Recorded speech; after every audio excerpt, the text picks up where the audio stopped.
தமிழ் மாநில காங்கிரஸ் கட்சியிலிருந்து விலகியவர்கள் மீண்டும் தாய் வீட்டுக்கே வந்திருப்பதாக காங்கிரஸ் கட்சியின் மாநில தலைவர் EVKS இளங்கோவன் தெரிவித்துள்ளார். இதனிடையே தமிழ் மாநில காங்கிரஸ் கட்சியை உடைக்க சதி நடைபெறுவதாக அக்கட்சியின் தலைவர் GK வாசன் குற்றம் சாட்டியுள்ளார்.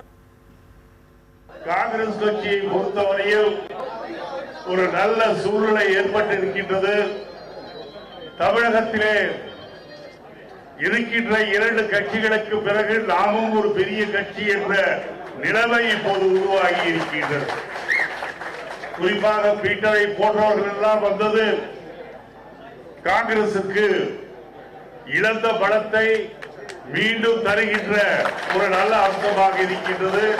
தேமுதிக, தமாக போன்ற கட்டுப்பாடான பலமான கட்சிகளை சிலர் சதி செய்து உடைக்க நினைக்கலாம்.